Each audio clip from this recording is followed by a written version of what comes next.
유명한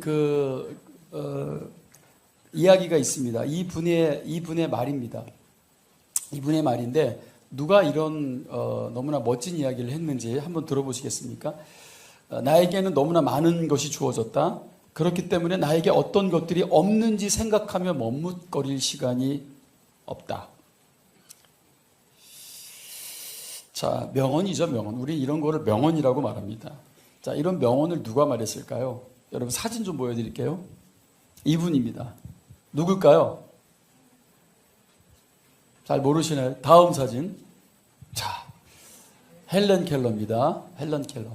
나면서부터 3중 장애를 입고, 나면서가 아닙니다. 이건 영화 얘기고, 헬렌 켈러는 태어나서부터 큰 사고를 당해서 시력을 잃고, 청각을 잃고, 그 다음에 시력과 청각을 잃을 때 따라오는 게 뭔지 아세요? 언어장애입니다. 그래서 3중 장애를 입고 살아가는 그런 인물입니다. 그런데 작가, 교육가, 사회운동가로 우리 헬렌 켈러 굉장히 영향력 있는 인물로서 타임즈가 선정한 20세기 가장 영향력 인물이 되었습니다. 그런데 그 설리반이라는 굉장히 훌륭한 그 여자 스승을 만나게 되죠. 이분도 장애가 있는 분입니다. 어렸을 때 불우한 환경 속에서 자란 분인데 이 헬렌 켈러는 눈도 안 보이고 귀도 안 들리기 때문에 당연히 교육하기가 어렵죠. 어떻게 접근해야 될지를 전혀 모르는 그런 상황인데 이런 아이에게 정말 헌신적으로 교육을 해서 여러분 이 헬렌 켈러가 일반인들도 들어가기 어려운 하버드 부속 대학교라고 하지만 하버드예요. 하버드 대학교에 입학을 하게 됩니다. 이 여인이 그 명언으로 남긴 말입니다. 나에게는 너무나 많은 것이 주어졌다. 그렇기 때문에 나에게 어떤 것들이 없는지 생각하며 머뭇거릴 시간이 없다. 보통은 나는 왜 이렇게 태어났지? 나는 눈도 안 보이고 귀도 안 들리고 나는 말도 어눌하고 나도 잘 못해. 이렇게 불평불만할 수밖에 없는 상황 속에서도 자기는 없는 것보다 있는 게 더 많기 때문에 그렇게 인생을 낭비하고 머뭇거릴 시간이 없다는 거예요. 여러분, 우리는 보통 없는 것 때문에 그렇게 불평합니다. 그래서 감사가 사라지고 또 행복한 삶을 절대 살지 못하게 되는 것입니다. 그러나 내게 주어진 것, 내게 있는 것들을 하나 둘 꺼내면서 감사하기 시작할 때 여러분 깜짝 놀랄 겁니다. 저희 아들 우리 박세임 전도사가 군대 가서 100가지 감사 그래가지고 부모님께 드리는 100가지 감사 써가지고 보냈는데요. 100가지? 딱 듣기만 해도 부모님께 감사할 게 100가지가 되나? 근데 그 100가지를 써가지고 보냈어요. 근데 대부분 포기한대요. 100가지를 못 쓰고. 쓰고 막 억지로 짜내면은, 야, 이거 누가 봐도 억지로야. 그런데, 너무 잘 썼다. 제가 보면서도, 야, 이 100가지가 나오네. 저도 놀랐어요. 저도 깜짝 놀랐을 정도로. 왜냐면, 감사를 하면은 감사가 발견됩니다. 새로운 감사가 생깁니다. 내가 알지 못했던 감사들이 떠올라요. 그래서 처음에 한 10개 쓰다가 못 쓰지 하다고 계속 찾아내다 보면은 정말 100가지가 생각나고 내가 이렇게 많은 감사 속에서 살았지만 내가 감사하지 못했구나라는 것들을 깨닫게 되는 것입니다. 오늘 2024년도 맥주감사주일입니다. 제가 매년 맥주감사주일에 대해서 설교를 하기 때문에 다시 한번 좀 요약해서 정리해서 말씀드리면 구약의 맥주감사주일을 지켜라 라는 명령이 나오지만 그 의미를 가지고 있긴 하지만 이 맥주감사주일은 전 세계에서 당연히 이스라엘은 자기들의 절기니까 우리는 그 이스라엘의 절기를 같이 지키자는 의미에서 맥주감사주일을 하는 게 아닙니다. 한국의 상황에 맞게 한국의 절기에 맞게 매우 특수하게 생겨난 그런 한국 교회만의 아주 그 유니크한 그런 절기라고 보시면 되겠습니다.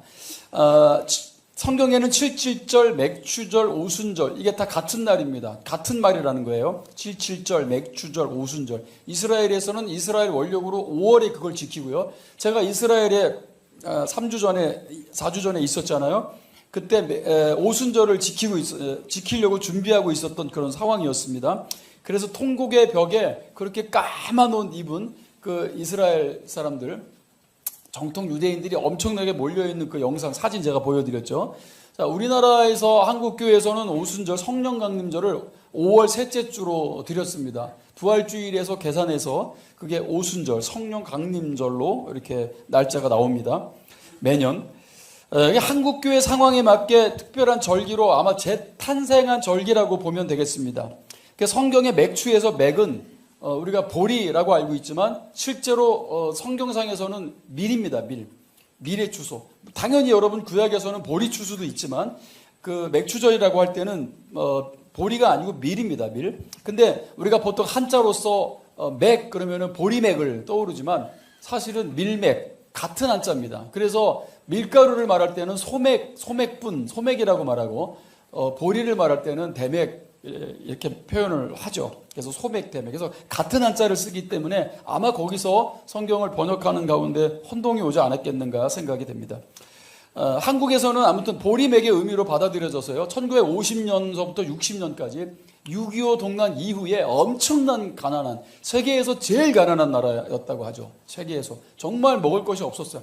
완전히 그냥 막 초토화가 됐기 때문에 뭐 산도 그렇고요. 정말 나무 하나 없는 그냥 뭐 흑색, 황토색. 뭔지 아시겠죠? 북한에 지금 막 나무가 하나도 없는 것처럼 이 나라가 그랬었죠. 그래서 정말 풀뿌리조차 다 뽑아 먹어가지고 먹을 것이 없는. 그러니까 이제 보릿고개라는 말이 왜 나왔냐면은 이제 보리추수를 6월 말쯤에 합니다. 근데 그때까지 왜냐면 보리가 초추수기 때문에 지금이야 뭐 비닐하우스 만들어 놓고 아무 때나 추수하지만 아무 때나 과일도 걷어들이지만 야채도 그때는 첫 열매 자체가 보리를 걷어들이는 거예요. 그러니까 그때까지는 먹을 게 없습니다. 그러니까 여러분 가난한 특별히 이제 시골이나 농촌에서 더 심합니다. 먹을 것이 없으니까 풀을 그냥 죽을 써서 먹고요. 그리고 칡뿌리를 캐먹고. 그래가지고 그거를 캐먹은 다음에 화장실을 가면 어떻게 되냐? 찢어집니다. 그래서 어디가 찢어질 정도로 가난하다라는 말이 웃기려고 나온 말이 아니라 실제입니다, 실제. 그래서 거기가 찢어질 정도로 가난했던 그런 시절이 있었다는 거예요. 이게 1950년에서 60년에 이르기까지 그것을 보릿고개라 하는 것이죠. 그러니까 이제 보릿고개를 겪으면서 보리를 추수할 때 여러분 기쁨이 얼마나 컸을까요? 마치 3일을 굶은 사람이 여러분 라면을 끓일 때 그런 느낌이라고 할까? 3일을 굶은 다음에 라면을 끓여 드려보신 적이 있으세요? 그렇게? 저는 신앙생활 하면서 이제 경건 훈련을 하면서 3일 금식 기도를 많이 했던 기억이 있습니다. 3일을 보통 금식을 하면은요, 여러분 사람의 머리통이 다 초코파이로 보이고요.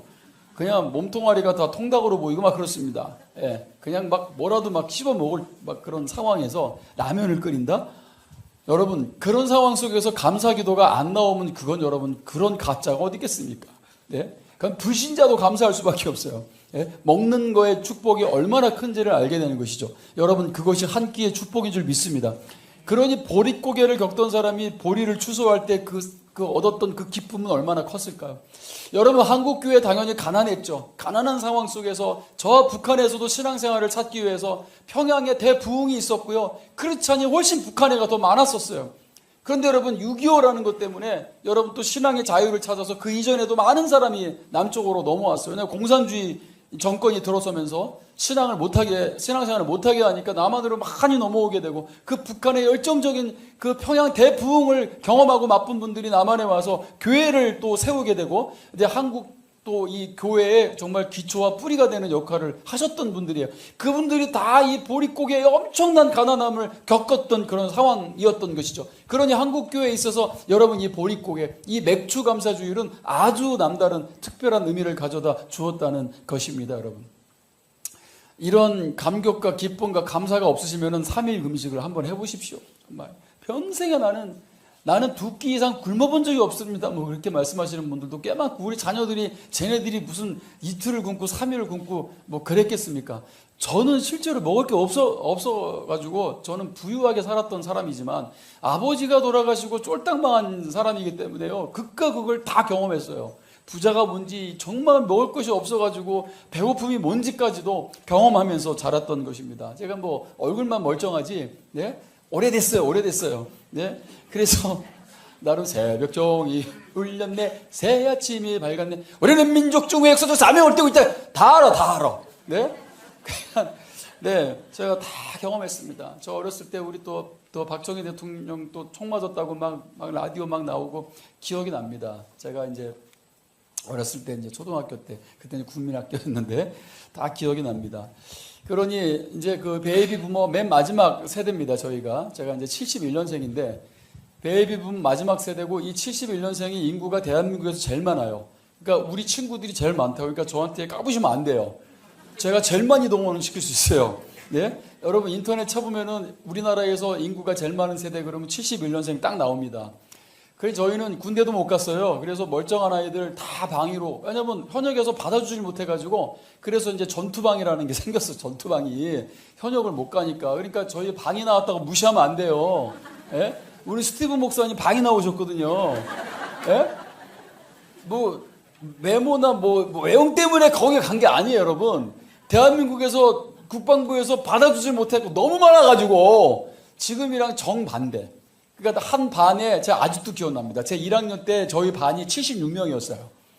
70명이 넘어가지고 막 그냥 오전반, 오후반 아마 이제 저희 세대 때 생겨났던 것 같습니다. 그게 아마 70년대 후반까지 이어진 것 같은데 그때 이제 엄청나게 많은 그런 애들이 많았습니다. 그런 애들이 옛날에 여름성경학교 한다 그러면 막 북치고 장구치고 그러면은 막 줄줄이 사탕으로 애들이 막 따라갑니다. 그거 그냥 사탕 하나, 요구르트 하나, 초코파이 하나 너 얻어먹겠다고 막 따라와가지고 교회에서 막 여름성경 하고 그때 불렀던 애 뜨는 데부터 오늘 여러분 찬양 컨셉이 70년대, 80년대였었어요. 그래가지고 옛날 찬송 지금 한 겁니다. 이 아이들이 뭐 부를 만한 기회가 있겠습니까? 저희 교회가 사실은 옛날밖에 찬송하는 교회는 아니잖아요. 찬송가는 우리가 일부러 모든 세대가 찬양 같이 하려고 하지만 그래서 이 아이들도 지금 여러분 30년 전에 불렀던 해 뜨는 데부터 네? 새벽부터 우리 이거를 같이 불렀던 것입니다. 그렇게 한국교회가 어려웠던 때를 여러분 떠올렸을 때는 지금은 여러분 얼마나 하나님의 한국교회를 축복하셨습니까? 한국교회가 성장하고 축복하면서 대한민국 경제가 함께 발전했습니다. 여러분 이거는 학자들이 연구할 거예요. 연구. 기독교가 들어오면서 여러분 이제 지적인 사람들이 되기 시작합니다. 여러분 선교사들이 처음에 와가지고 한국을 보고 뭐라고 말했는지 아세요? 술 취하는 사람들. 완전히 술에 알코올에 쩔어 사는 사람들. 술, 담배. 그 다음 남자들은 거의 뭐 바람 피는 게 너무 자연스러운 거지. 그러니까 여러분 집에 아내가 집에만 있는 게 아니라 밖에 또 있어. 그러니까 집이 여러 개 있는. 그러니까 너무나 그런 게 너무나 자연스러웠을 정도로 그런 민족들을 보면서 정말 소망이 없는 민족이라고 생각을 했습니다. 그런데 여러분 선교사님들이 한국에 들어와가지고 뭐 배재학당, 연세대학교, 뭐 이화여자대학교, 뭐 숭실대 여러분 한국의 대학교들을 누가 세웠냐면은 선교사님들이 세웠습니다. 병원도 세우고 할렐루야. 그래서 여러분 이 한국 사회가 급변하게 되는 것입니다. 이제 막 지성인들이 생겨나게 되고 여러분 알만한 안중근, 유관순 누나 다 크리스찬이에요. 다 기독교인이에요, 여러분. 너무나 많은 사람들이 또 독립운동에 참여하게 되고 여러분 이 잃어버린 조국을 위해서 목숨을 던졌던 분들이 굉장히 많은 여러분 60% 정도 이상이 다 기독교인이에요. 여러분 보시면 다 나옵니다. 그 정도로 여러분이 한국교회가 영향력이 대단했다라는 것입니다. 할렐루야. 그래 한국교회를 얼마나 축복하셨습니까? 이 가난한 이 사회와 같이 병행해서 성장하게 되고 한국교회는 전 세계에서 가장 큰 교회가 한국에서 나오게 되고요. 여러분 1대부터 10대 교회, 전 세계 10대 교회가 한국에 다 있었어. 보통 30대 교회 그러면 거기서 거의 뭐 7, 80%가 다 한국교회에서 진짜로요. 그렇게 어마어마한 대형교회들 전 세계에 없는 그런 엄청난 부흥과 발전이 여러분 한국 사회에 있었다는 것입니다. 그리고 전 세계 선교사들을 또 파송하고 계속해서 부흥하고 성장했던 그런 교회인데 우리가 감사를 잃어버리면서 선교가 점점점 없어지고 점점점 줄어들고 감사가 사라지면서 여러분 결국 사람들이 교회를 떠나가게 됩니다. 어려워서가 아니라 이제는 가난해서 교회를 찾아왔던 사람들인데 풍성해서 교회를 떠나는 일들이 벌어지고 있는 것입니다. 오늘날 우리의 문제는 없어서가 문제가 아닙니다. 너무 많아서 문제입니다. 음식 쓰레기가 너무 많아서 문제가 되는 그런 사회를 우리가 살아가고 있습니다. 분명히 옛날보다는 상상할 수 없을 정도로 여러분 오히려 일본이 와가지고 이제 돈을 꺼야 되는 상황이 벌어지는 이런 엄청난 급변한 이 현실 속에서 여러분 우리는 감사가 사라지고 더 불평과 불만은 더 많아져 가고 있는 이 아이러니한 상황을 어떻게 여러분 보고 계십니까? 이제 이 맥주감사주의를 통해서 아까도 말씀드렸지만 이 시기적으로 그렇습니다. 그래서 주일학교와 다음 세대들을 여러분 은혜 받아야 됩니다. 우리가 더 많이 후원해야 될 줄 믿습니다. 정말 부족함이 없이 여러분 은혜 받을 수 있도록 후원 또 해야 되고, 또 저희는 8월 달에 또 세계 선교사 재충전 수련회 사역을 합니다. 매년마다 150명에서 200명의 해외 선교사님들을 만났습니다. 제가 13년 동안 당연히 2,300명, 거의 2,500명의 선교사님들을 제가 만났습니다. 저희 교회가 그런 사역을 하고 있습니다, 여러분. 올해는 또 인도 차이나 좀 너무 놀랍게도 이제 베트남 하노이에서 최초로 선교사님들이 모여서 엄청나게 큰 연합 사역을 합니다. 그게 베트남 북부 하노이 역사상 최초라는 이야기를 제가 들었습니다. 여러분 기도 많이 해주시고 또 많은 관심과 후원을 부탁드리겠습니다. 그리고 여러분 우리가 또 11월 달에도 추수감사주일이 있지만 사실은 그것은 또 미국 또 선교사님들이 들어와서 또 한국교회가 추수감사주일로 11월 셋째 주인데 너무 늦어요. 너무 추워요. 최근에는 그래서 교회별로 추석과 좀 가까이 그렇게 섬기는 이제 드리는 교회들이 생겨났고 저희 교회도 마찬가지입니다. 저희도 11월 셋째 주 하지 않습니다. 그래서 저희도 올해는 또 추석이 9월 한 중순쯤 되니까 아마 10월 첫 주나 둘째 주 정도가 되지 않겠나 싶습니다. 또 오늘 여러분 특별히 이 맥주감사주의를 통해서 이 미얀마, 여기 보면 사진도 있죠. 여기 이제 가난한 이 친구들은 쌀을 이제 받기 위해서 지금 미얀마가 굉장히 어렵습니다. 세계에서 물가가 가장 싼 나라고 말하면 이해가 되시겠습니까? 어쩌면 여러분 그 전쟁 이후에 한국이 너무나 힘들게 살았을 때 많은 또 해외 원조를 받은 것처럼 이제 우리도 이 미얀마, 옛날에 버마라고 불렸던 그 버마 사태가 있었던 그 나라입니다. 지금 미얀마고요. 군부 정부가 들어섰죠. 그래서 신앙에 또 핍박이 있고 어려운 또 상황 속에서 우리 허영 선교사님이 또 미얀마에 또 뒤늦게 또 이렇게 선교사로 가셔서 이렇게 너무나 귀한 또 선교지를 개척하셨습니다. 근데 많은 영혼들이 이제 그 쌀과 이제 또 간식을 받으러 왔다가 아이들이 이제 찬양을 배우고 또 복음을 듣고 또 예수님을 영접하게 됩니다. 그리고 그 아이들이 부모님들을 또 전도해서 부모님들도 이렇게 줄 서 있는 모습이 여기 사진에 나왔고 제가 지난주에 보여드렸습니다. 그래서 월 2만 원. 그러니까 치킨 한 번 안 사 먹으면 되는 이제 금액이죠. 그죠? 네. 요즘 우리가 또 원장님 오셨지만 커트만 해도 이제 한 2만 원 정도 하지 않아요? 그렇죠? 사실 통장에서 그냥 2만 원 정도 나가게 하면은 그냥 잃어버리고도 살 수 있는 그 금액입니다. 그래서 개미 군단을 모집하고 있습니다. 개미 군단. 그래서 50명의 개미 군단이 이제 모집돼 가지고 여러분 좀 채워질 수 있도록 기도해 주시고요. 그래서 이제 이 미얀마의 선교를 우리가 후원을 하게 됩니다. 이 선교지를 저희가 끌어안고 우리 허영 선교사님을 저희 교회에서 파송하는 저희 교회 파송 선교 산임으로 저희가 이제 파송을 하게 될 겁니다. 여러분 많이들 참여해 주시고 우리 또 주일학교 또 청소년부도 한 구자 가능합니다. 아이들은 한 구자부터 할 수 있고요. 우리 장년부 성인분들은 두 구자 2만 원부터 후원하실 수 있습니다. 여러분 인도 차이나 미얀마 또 중국과 또 인도와 바로 또 네팔이나 연결되어 있는 이 미얀마 땅을 우리가 선교할 때 얼마나 전략적인지를 이해해 주시고 우리의 땅끝 여러분 인도 차이나로 함께 달려가는 평강교회 가족들 되시기를 축원합니다. 오늘 읽으셨던 골로새서는 감사의 서신, 감사의 편지라는 별명이 있습니다. 짧지만 매 장마다 감사라는 단어가 꼭 등장합니다. 감사. 오늘 읽으셨던 본문도요. 이 세 절을 읽었는데 그 세 절마다 감사라는 단어가 나왔을 겁니다. 그래서 오늘 말씀의 제목이 감사, 감사, 감사입니다. 이 편지를 바울이 어디서 기록했냐면 이 감옥에서 기록을 했습니다. 여러분 이 감옥 사진을 보시면요. 아주 차디찬 이 벽돌. 여러분 제가 이스라엘 갔다 왔잖아요. 그 지역에 엄청 춥습니다. 엄청 덥습니다. 그게 사계절이 있는데요. 그냥 항상 더울 거라는 여러분 착각하시면 안 돼요. 너무 춥고 너무 덥고 끈적이고 막 이런 여러분 이 지하실 같은 여러분 이런 감옥에서 다음 사진 보여주시면 오늘 사도 바울 사도께서 이렇게 지금 편지를 성도들을 위해서 이렇게 편지를 쓰고 있고 옥중서신이라고 합니다. 여기서 에베소서, 골로새서, 또 빌레몬서, 빌립보서가 기록되었다는 것이죠. 또 더 많은 편지들도 옥중에서 기록되었습니다. 누가 봐도 환경적으로 참 감사할 수 없는 상황인데 이런 상황 속에서 여러분 언제 죽을지 모르는 사형수가 죄수가 감사하라 항상 기뻐하라 할렐루야 여러분 이게 가능했겠습니까? 이런 환경 속에서 자, 어떻게 여러분 이렇게 감사할 수 있었을까요? 오늘 읽은 본문에 그 비밀이 숨겨 있습니다. 담겨져 있습니다. 자, 15절 말씀 아까 읽었던 다시 한번 15절을 같이 읽겠습니다. 시작. 그리스도의 평강이 너희 마음을 주장하게 하라. 너희는 평강을 위하여 한 몸으로 부름받았나니 너희는 또한 감사하는 자가 되라. 할렐루야. 그리스도의 평강이 어디를 주장하게 하라고요? 마음을. 평강이 마음을 주장하게 하라 그랬습니다.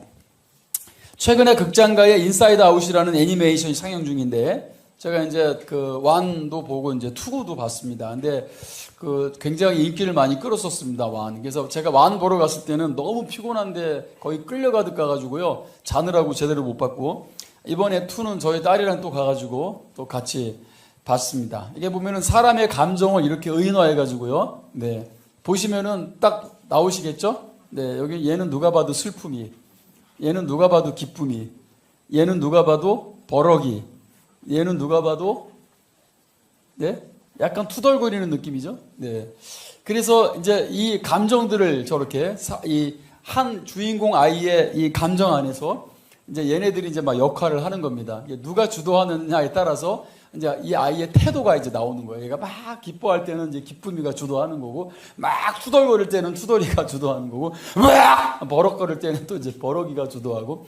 그런 이제 이 안에서 이 친구들이 다양한 감정들이 이제 하나의 이제 인격체, 하나의 인격체를 어떻게 이제 운영하는지를 이제 감정 속에서, 마음 속에서 이제 그런 애니메이션입니다. 한번 보시면은 많은 생각을 하게 만들어주는 어른들도 당연히 볼 수 있는 또 봐야 하는 또 추천해드리고 싶은 그런 만화입니다. 애니메이션이죠. 자, 그런데 한 가지 여러분 우리가 그 성도로서 봐야 되는 또 관점이 분명히 있다라는 걸 아셔야 합니다. 자, 왜냐하면 성경에서는 우리 마음을 인간의 마음을 뭐라고 얘기하는지 한번 창세기 6장 5절입니다. 자, 다 같이 우리 청소년들 좀 크게 한번 읽어주세요. 6장 5절 시작.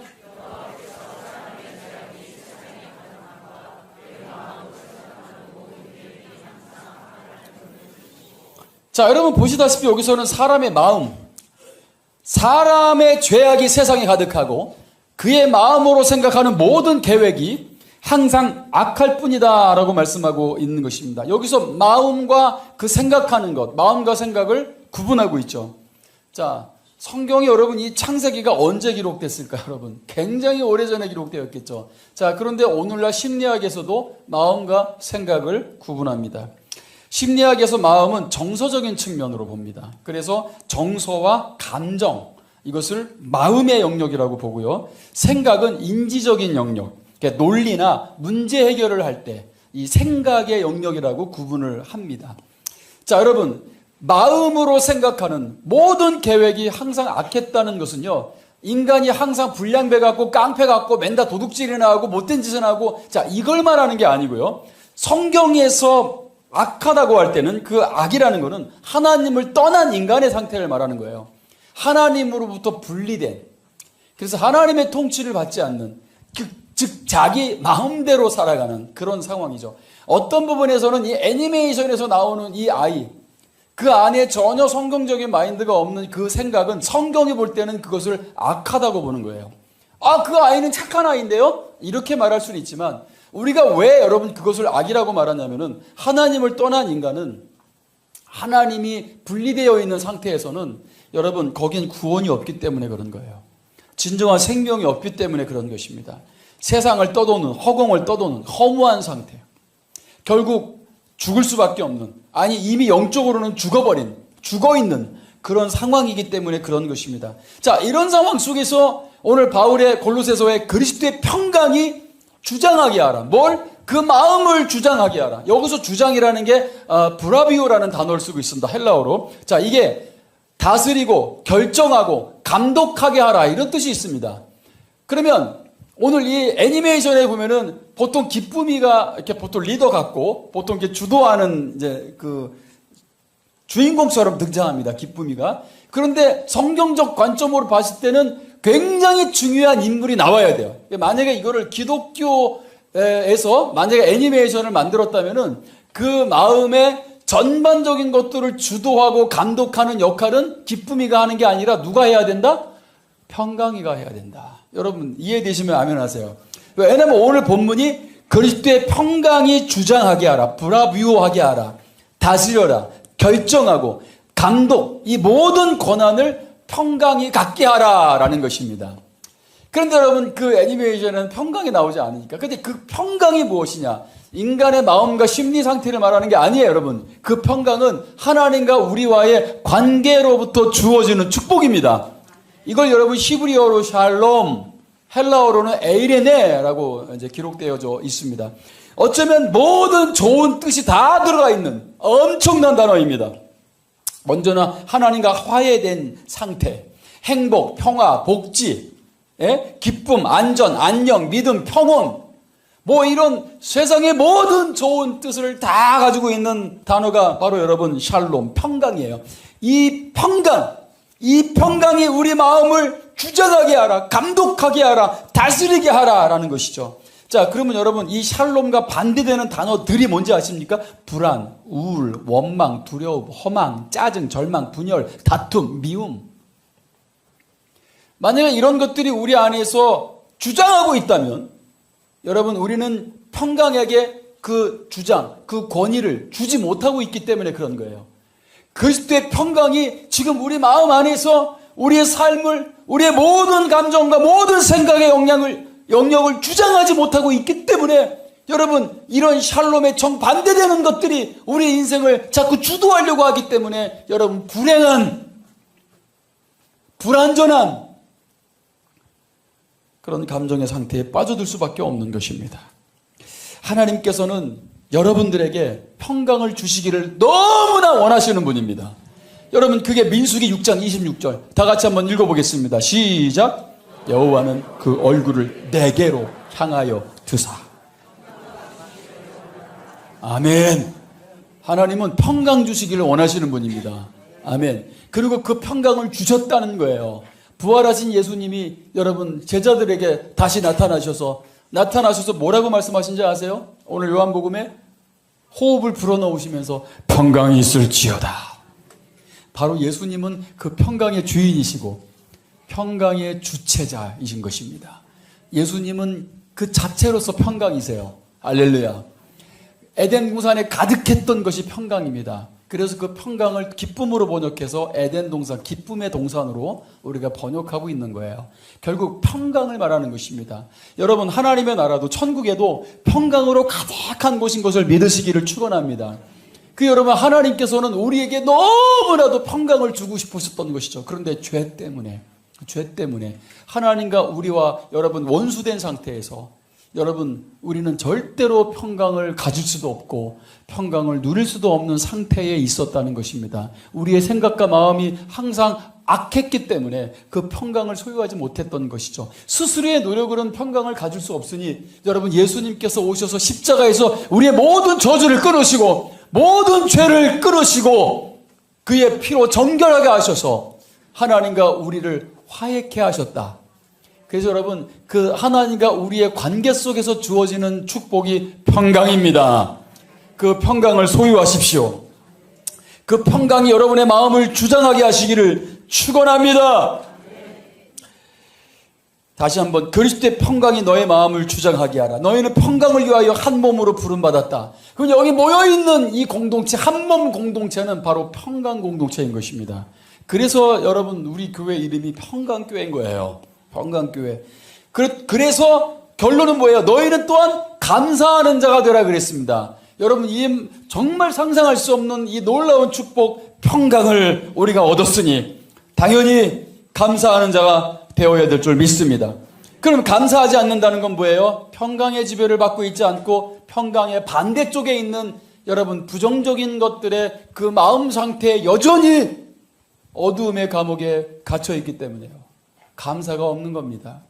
말세가 될수록 더 감사치 않은 사람들이 늘어난다, 많아진다 그랬어요. 사람들이 감사를 잃어버린다라는 것입니다. 여러분 하루에 몇 번 정도 감사하세요? 하루에 몇 번 정도 불만하세요? 그리스도의 평강이 주장하게 하십시오. 여러분 감사가 회복될 줄 믿습니다. 데살로니가전서 5장 18절에 범사에 감사하라. 이것이 누구 뜻이라고요? 예수 안에서 너희를 향하신 누구 뜻? 하나님의 뜻입니다. 자, 그럼 여러분 오늘 본문 16절에 그리스도의 말씀이 너희 속에 풍성히 거하여 그랬습니다. 그리스도의 말씀이 너희 속에 풍성히 거하여. 그럼 여러분 우리가 감사하지 않다가 갑자기 성령님께서 하나님 말씀에 범사에 감사하라. 이것이 예수 안에서 너희를 향하신 하나님의 뜻이야. 갑자기 이 말씀이 딱 생각나는 거예요. 그러면 하나님의 말씀이 지배하여 내가 감사하는 게 하나님의 뜻인데 감사하지 못했구나. 아니야, 감사해야 돼. 이렇게 다시 마음을 다잡고 다시 감사하겠다고 결단하고 고백하게 되는 것입니다. 아멘. 여러분, 하나님의 말씀이 정말 여러분 마음 안에 풍성히 거하시기를 축원합니다. 그래야 우리가 말씀 안에 살고 그 말씀에 나를 순복, 나를 순종, 나를 복종시킬 때 여러분 결국 우리는 감사하는 삶, 평강이 우리 마음을 주장하는 삶을 살아가게 되는 것입니다. 이건 우리의 감정의 영역에서 나오는 게 아니에요. 위로부터 주어지는 것입니다. 다시 말씀드리지만 평강은 감정의 영역이 아니라고요. 절대적으로 여러분 하나님께로부터 우리에게 주어지는 축복인 것입니다. 예수님 때문에. 아멘입니까? 이찬수 목사님의 감사라는 그 설교집 책이 있습니다. 이찬수 목사님이 인용했던 내용을 제가 다시 한번 인용해서 이렇게 기록되어 있습니다. 한번 들어보세요. 근래에 감사가 가진 순기능에 대한 글이나 심리학자들의 연구 내용이 발표되는 것을 종종 볼 수 있다. 일례로 심리학자들의 연구에 따르면 사람이 불안이나 우울 혹은 분노와 같은 부정적인 감정을 느낄 때면 뇌의 오른쪽 전전 두피질 활성화가 되고, 이에 반해서 열정이나 활력과 같은 긍정적인 감정을 느낄 때면 뇌의 왼쪽 전전 두피질이 활성화되는데, 감사라는 감정을 느낄 때도 마찬가지라는 것입니다. 여러분, 열정이나 활력, 긍정적인 모든 감정과 동일하게 여러분 심리학적으로 감사가 얼마나 중요한지를 심리학자들이 발견했대요. 여러분, 그래서 심리학자들도 감정의 불안함을 가지고 찾아오는 그런 상담자들에게 감사 일기를 쓰라고 권면한대요. 감사 일기를 한번 써보십시오.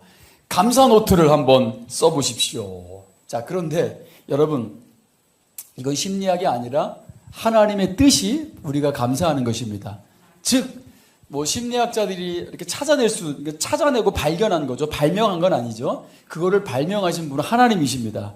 감사할 때 그런 선한 여러분 놀라운 축복과 영향력과 은혜와 또 행복이 넘치도록 하나님의 원리 속에 만유인력의 원칙만 있는 게 아니에요. 여러분, 중력이죠? 당연히 떨어집니다. 이 원리와 같이 우리가 감사할 때 행복한 삶을 살게 되는 것은 당연히 따라오는 하나님이 창조하신 원리입니다. 미래를 아셔야 되는 거예요. 여러분, 감사 회복해야 되겠죠? 하루에 몇 번 감사 회복해야 되겠죠? 하루에 몇 번씩 감사하시렵니까, 여러분? 네, 한 100번 정도 해보시렵니까? 계속해서 감사를 하게 되면 다시 한번 말씀드리지만 감사가 발견됩니다. 안 보였던 감사를 보게 됩니다. 내가 얼마나 축복받은 사람인지를 깨닫게 된다라는 것입니다. 이것이 바로 하나님의 창조의 섭리. 디모데전서 4장 4절에서 5절 말씀입니다. 마지막 결론입니다. 다 같이 읽겠습니다. 시작. 하나님께서 만드신 것은 모두 좋은 것입니다. 감사하는 마음으로 받으면 버릴 것이 하나도 없습니다.